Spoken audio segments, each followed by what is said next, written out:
Hello friends. Lok Sabha चुनाव 2024 की video series में आप सभी का स्वागत है। आज के वीडियो में हम लोग जो हमारे एडीसी वोटर्स हैं जिनके पास इलेक्शन ड्यूटी सर्टिफिकेट होता है उनकी वोटिंग किस प्रकार से कराई जानी है इस बारे में डिस्कशन करेंगे। तो आइए वीडियो को स्टार्ट करते हैं। जिले के ऐसे मतदान कर्मी जिनकी ड्यूटी अपने ही विधानसभा में किसी बूथ पर लगेगी वो ड्यूटी वाले बूथ पर ही ईडीसी इलेक्शन ड्यूटी सर्टिफिकेट के आधार पर ईवीएम का बटन दबाकर वोट डालेंगे। गैर जनपद व जिले के दूसरे विधानसभा में मतदान करने वाले कर्मियों को पोस्टल बैलेट पेपर दिया जाए। अगर आपकी सेम जिले में उसी निर्वाचन क्षेत्र में ड्यूटी लगी है तो आपको ईडीसी सर्टिफिकेट दिया जाएगा, और अगर आपकी किसी दूसरे विधानसभा में या दूसरे निर्वाचन क्षेत्र में ड्यूटी लगी है तो आपको पोस्टल बैलेट दिया जाएगा। इस प्रक्रिया के लिए जिस मतदान कर्मी को ईडीसी के माध्यम से वोट करना है उसको सबसे पहले रिटर्निंग ऑफिसर को प्रारूप 12 का भर के देना होता है, जिसमें आप देख सकते हैं निर्वाचन क्षेत्र का नाम भरा गया है। इसके बाद मैं जो भी निर्वाचक है उसका नाम, उसके संसदीय और विधानसभा क्षेत्र का नाम के होने वाले निर्वाचन में अपना मत स्वयं देना चाहता हूं। मुझे निर्वाचन क्षेत्र में जहां पर उसकी ड्यूटी लगी उसका नाम लिख देगा, मतदान केंद्र की संख्या और नाम। मैं निर्वाचन कर्तव्य पर नियुक्त किया गया है किंतु मेरा नाम जिस भी क्षेत्र में नाम जुड़ा हुआ है उसका नाम यहां पे डाल देगा। निर्वाचन क्षेत्र में समाविष्ट इस विधानसभा ने निर्वाचन क्षेत्र की निर्वाचक नामावली के भाग संख्या इतने में और क्रम संख्या 260 पर प्रविष्ट है। वो अपनी पूरी डिटेल इस फॉर्म में भरेगा। इसके बाद में वो रिक्वेस्ट करेगा, मैं प्रार्थना करता हूं कि मुझे प्रारूप 12 खा में एक निर्वाचन कर्तव्य प्रमाण पत्र उस मतदान केंद्र से जहां मतदान के दिन मैं कर्तव्य रूढ़ रहूंगा मत देने के लिए दिया जाए। ये प्रमाण पत्र मुझे निम्नलिखित पते पर भेजा जाए। इसके बाद वो जो मतदान कर्मचारी है जिसको ईडीसी के माध्यम से वोट करना है वो यहां पर अपना एड्रेस भर देगा, और इस 12 का प्रपत्र के साथ 12A प्रपत्र के साथ अपना ड्यूटी का अपॉइंटमेंट लेटर और अपना एक आईडी प्रूफ लगाकर रिटर्निंग ऑफिसर को अपनी ड्यूटी के दिन देगा। जिस दिन वो पहले दिन ट्रेनिंग पे जाएगा उस दिन वो दे देगा। नॉर्मली ये प्रक्रिया होती है 7 दिन पहले दिया जाता है, उसको रिटर्निंग ऑफिसर को 7 दिन पहले प्रोवाइड करा दिया जाएगा। इसके बाद रिटर्निंग ऑफिसर एक इलेक्शन ड्यूटी सर्टिफिकेट बनाकर उस मतदान कर्मी को देगा ताकि वो जिस बूथ पर भी नियुक्त है जो उसी के निर्वाचन क्षेत्र में है वहां पर वो प्रस्तुत करके ईडीसी के द्वारा वोटिंग करेगा। इस प्रकार से ये इलेक्शन ड्यूटी सर्टिफिकेट जो मतदान कर्मी है उसको मिल जाएगा।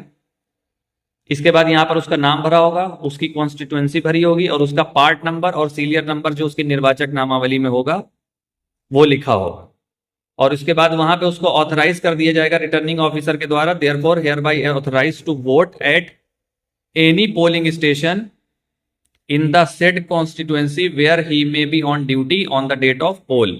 जहां पे वो ड्यूटी पे है वहां पर वो बूथ पर किसी भी क्षेत्र में वोट कर सकता है। तो ये सर्टिफिकेट लेके ईडीसी वोटर आपके पास आएगा। ये तो प्रक्रिया होगा ईडीसी वोटर बनने की।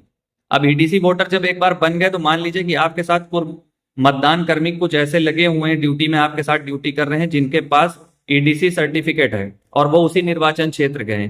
अब वो बूथ पर ही आपके साथ वोट डालेंगे, तो अब उनका वोटिंग किस प्रकार से करानी है आइए वो देखते हैं। ये प्रक्रिया बताई गई है पूरी कि ईडीसी के द्वारा मतदान एक निर्वाचक जो ईडीसी प्रस्तुत करता है, सबसे पहले इस निर्वाचक का नाम नामावली की चिन्हित प्रति के अंतिम सामान्य निर्वाचक के नाम के बाद लिखा जाएगा। मतलब जहां पर जो हमको निर्वाचक नामावली की चिन्हित प्रति दी गई है और जितने भी ईडीसी वोटर है जहां पर वो निर्वाचक नामावली की चिन्हित प्रति खत्म हो रही है वहां पर लास्ट में उनके नाम को हम बढ़ा देंगे अपने हाथ से पेन से लिख के। आइए देखते हैं किस प्रकार से। ये देखिए, ये नामावली एक है। इसके बाद यहां पर ये खत्म हो रही है निर्वाचक नामावली। इसके बाद हमने ये 4 वोटर 1 2 3 4 ये सब ईडीसी के थ्रू वोट देंगे, इनके नाम यहां पर बढ़ा दिए गए लास्ट में। तो ये इंस्ट्रक्शन की पहली लाइन का मतलब है। दूसरा आप देखेंगे, इस प्रविष्टि के बाद संबंधित अधिकारी इस नामावली की चिन्हित प्रति में निर्वाचक के रूप में होगा, अपना मतदान सामान्य मतदाता के रूप में कर सकेगा। मतलब वो आईडी लेकर जाएगा और पीठासीन अधिकारी, अगर P1 वोट कर रहा है तो वो पीठासीन अधिकारी को अपनी आईडी दिखाएगा, उसका नाम जोर से बोला जाएगा, और P2 उसको हाथ में इंडेलिबल इंक अमिट स्याही लगाएगा और उसको मतदाता पर्ची करके वो वोट करेगा। तीसरा पॉइंट, ये निर्वाचक प्रथम मतदान अधिकारी के पास जाएगा जो मतदान अभिकर्ताओं को इस निर्वाचक की जानकारी देगा। अभिकर्ताओं को कोशिश ये करा जाएगा कि पहले से बता दिया जाए कि हमारे बूथ पर इतने ईडीसी वोटर्स हैं, तो उनको जानकारी रहेगी, तो वोट करवाने में समस्या नहीं आएगी। लास्ट पॉइंट, द्वितीय मतदान अधिकारी निर्वाचक संबंधी जानकारियां निर्वाचक के रजिस्टर प्रारूप 17A में इस तरह करेगा। देखिए ये इंपॉर्टेंट चीज है कि जब कोई ईडीसी वोटर वोट करेगा तो उसकी एंट्रीज 17A रजिस्टर में किस प्रकार से करनी है। उदाहरण के तौर पे मतदाता का नाम मुकेश है, मतदाता सूची का भाग क्रमांक 32 है एवं क्रमांक 625 है, तो मतदाता रजिस्टर में प्रपत्र 17A, वही रजिस्टर जो आपका है, के द्वितीय कॉलम में इस तरह प्रविष्टि होगी 625/32/AC क्रमांक, मतलब जो आपकी कॉन्स्टिट्यूएंसी है उसका क्रमांक यहां पर आ जाएगा। तो आइए देखते हैं किस प्रकार से करा जाएगा। ये हमारा 17 रजिस्टर है। मान लीजिए क्रम संख्या 1 पर कोई ईडीसी वोटर वोट करने आया। अब यहां पर जो पहला कॉलम है उसमें तो क्रम संख्या बढ़ गई, और ये दूसरा कॉलम है, दूसरे कॉलम में लिखा निर्वाचक नामावली में निर्वाचक का क्रम संख्यांक। तो हम क्या करेंगे, ये जो हमारे पास सर्टिफिकेट है इसमें देखिए यहां पर 2 आपको मेंशन होगा, 155 और पार्ट नंबर 238, ये आपका मेंशन है, और इसके बाद यहां पर आपकी ये कॉन्स्टिट्यूएंसी लिखी हुई है। ठीक, तो अब हम इसकी एंट्री कैसे करेंगे, ध्यान से आप लोग समझ लीजिएगा। सबसे पहले सीरियल नंबर हमको लिखना है, serial number oblique part number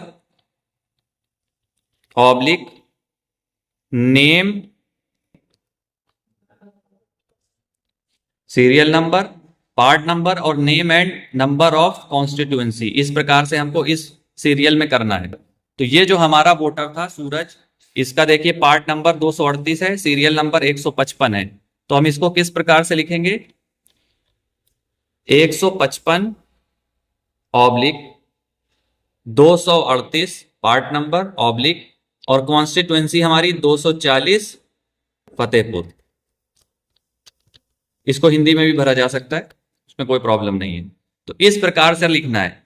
इसके बाद जो प्रक्रिया होती है आईडी के पहचान की, अगर ईपी है तो ईपी लिखा जाएगा, अगर कोई दूसरा प्रपत्र है, आधार है मान लीजिए, तो आधार लिखने के बाद उसके अंतिम के 4 अंक। तो इस प्रकार से हो गया। इसके बाद यहां पर वो कर्मिक साइन करेगा, ऑब्वियस सी बात है, और यहां पर लिखा जाएगा ईडीसी, मतलब उसने इलेक्शन ड्यूटी सर्टिफिकेट प्रस्तुत करने के बाद मतदान किया। तो 17 का रजिस्टर में इस प्रकार से आपको एंट्री करनी है। अब इस प्रकार से जब आप देखेंगे तो आपका ये नाम तो वोटर लिस्ट में था नहीं, तो ये आपके एक्स्ट्रा वोट हो जाएंगे। जब एक्स्ट्रा वोट हो जाएंगे तो मशीन में एक्स्ट्रा वोट पड़ जाएंगे आपके, और नामावली में आपके वोट कम रहेंगे। तो इसकी एंट्रीज हमको कहीं ना कहीं पे करनी पड़ेगी। तो आइए आपको दिखाते हैं कि एंट्रीज कहां कहां पर होंगी। ये हमारा मतपत्र लेखा है। अब जब आप यहां पर देखेंगे मतदान केंद्र पर नियत निर्वाचकों की कुल संख्या, हमारे पास ऑलरेडी कुछ संख्या थी, इसमें उस संख्याओं को हम ऐड करेंगे +4। तो अब हमारे पास टोटल वोटर हो जाएंगे 1204। तो इस टोटल को आप लिखें चाहे ना लिखें कोई फर्क नहीं पड़ता, तो लेकिन आपको संख्या यहां पर प्लस करनी पड़ेगी। इसके बाद लिखा है मतदाताओं के लिए रजिस्टर प्रारूप 17 में यथा प्रविष्ट मतदाताओं की संख्या। यहां पर अभी आपको क्या करना पड़ेगा, 4 प्लस कर देना पड़ेगा। अगर आप वोट जैसे मान लीजिए कि यहाँ पे 4 हैं, 4 में से 3 आए तो 3 प्लस करेंगे, जितने भी आपके 17 में होंगे वो यहाँ पर आ जाएगा।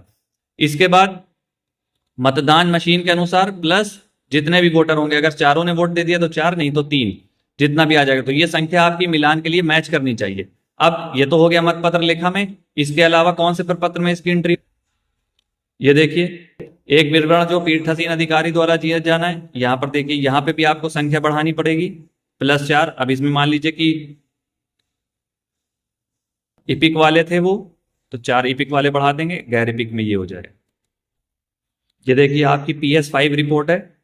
PS5 रिपोर्ट में भी देख लीजिए, यहां पर हमने वोटर लिखा है, तो मान लीजिए कि ये चारों मेल थे, तो 404 हो गया। यहाँ पे इसी तरह ये प्लस हो जाएगा और यहाँ पर भी प्लस हो जाएगा। तो ये 2-3 जगह अगर एडीसी वोटर वोट करने आता है तो कई रिपोर्टों में उसका चेंज होगा। अब तक 3 रिपोर्टों में चेंज हो चुका है। मतपत्र लेखा में चेंज हो गया, इसके बाद एक सूचना जो दी जाती है वोटर्स की उसमें चेंज हो गया, PS5 में चेंज हो। अब ये पीठासीन की डायरी देखिए, पीठासीन की डायरी में पॉइंट नंबर 13, यहाँ पर देखिए उन व्यक्तियों की संख्या जिन्होंने निर्वाचन ड्यूटी प्रमाण पत्र प्रस्तुत करने पर मत दिया, तो यहाँ पर भी हमको संख्या कितनी लिख देनी पड़ेगी, 4।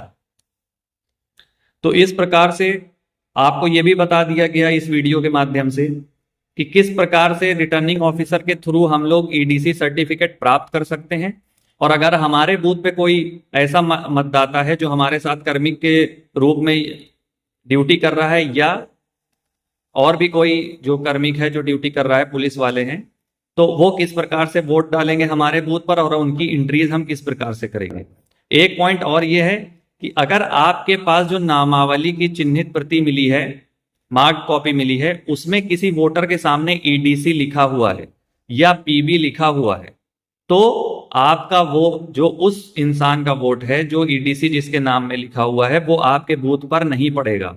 उसका वोट जो पड़ेगा वो पड़ेगा किसी अन्य बूथ पर जहां पर उसके लिए सर्टिफिकेट इशू कराया गया है। और पोस्टल बैलेट और ईडीसी में एक डिफरेंस मेजर ये है कि जब आप उसी जिले में उसी निर्वाचन क्षेत्र में ड्यूटी करते हैं तो आपको ईडीसी सर्टिफिकेट मिलता है, और आपकी ड्यूटी अगर किसी दूसरे जिले में लग जाती, किसी दूसरे निर्वाचन क्षेत्र में लग जाती है, तो आपको पोस्टल बैलेट के माध्यम से वोटिंग कराई जाती है। तो आशा करते हैं इस वीडियो से आपको सहायता प्राप्त होगी। धन्यवाद।